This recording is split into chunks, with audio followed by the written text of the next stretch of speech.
Welcome back, everyone. I'm Brooke Carlson. Later this month, young women will be competing for the title many girls dream of, Miss America. This year's ambassador for Oregon is Barber. Won the crown last summer at the competition in Seaside. She competed against 24 women for the title. The Oregon native is just a semester away from completing her nursing degree, and for the last several months, she's been traveling as an ambassador for nonprofit groups such as Friends of the Children.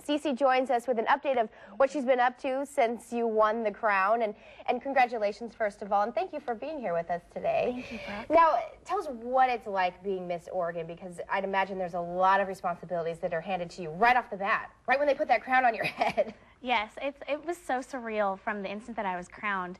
I actually completed my first official appearance that night. There was a Relay for Life of Clatsop County. Wow. And so you really hit the ground running. Yeah. Right after being crowned, I went over there. I did one lap, and it was wonderful. I was going, wow, my job started already, and I haven't even been working for longer than 2 hours, you know. So. And ever since then, it's just been nonstop working on things and yes, appearing at certain events and that type of thing. It's a full-time job? Full-time job. I was told that, you know, I started this organization in 2006, fell in love with it, and so you hear, you know, the job of Miss Oregon is a full-time job, so be prepared. And I quickly realized that it's an overtime job. They're not kidding. They're not kidding, not at all. But you wouldn't trade it. You're happy that you did this. Okay. Now tell me about the organization Friends of the Children. Friends of the Children is my personal platform. It's a revolutionary mentoring program for high-risk youth. It was founded here in Portland 16 years ago by entrepreneur Duncan Campbell, and is now a national organization that has 6 other chapters across our nation. So what's special about this and what sets it apart from other mentoring groups like Big Brothers Big Sisters is that they select the child in kindergarten, and then they place that child with a paid professional mentor who then commits to them until they graduate high school. It's fantastic. You probably can't beat that mentoring from the time, like you said, for that length of time. And then you traveled to Kenya with this thought in mind, with these children in mind, is that right? Tell us about Kenya and your trip there. I traveled with World Hope. It's a faith-based organization that really is centered around providing the essential needs for as many children of the slums of Africa as possible. And I was really excited to be able to compare, you know, what these children are going through compared to what our children here, our high-risk youth here, are going through. So it was really neat to be able to do some comparisons.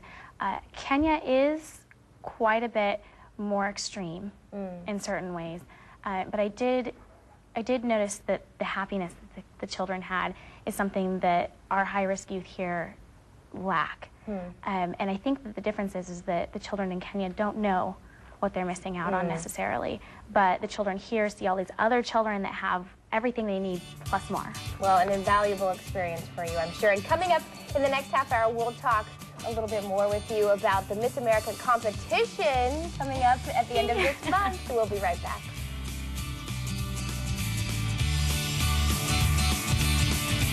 We are catching up with Miss Oregon, Barber. Later this month, will be competing in Las Vegas for the title of Miss America, and that happens January 30th. Okay, so when you competed for Miss Oregon, a little smaller scale, but you know, you're used to that. This is a much grander scale. How many women are competing? 53. 53 women. Yes. Now, are you nervous for this, or are you excited?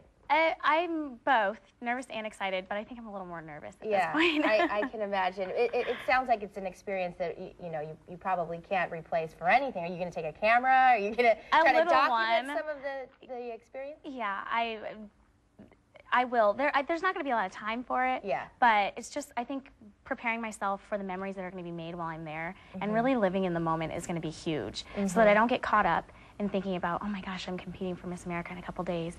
And so I'll be trying not to let my nerves get the better of me. How do you prepare for something like this? Well, we have the 5 phases of competition, which is interview, onstage question, evening wear, swimsuit, and talent.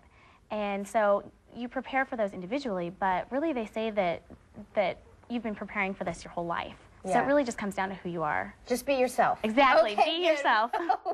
We will watch compete in the 2010 Miss America pageant. It airs Saturday, January 30th on TLC. For more information, visit a link at kptv.com. Good luck. Thank you. Thanks.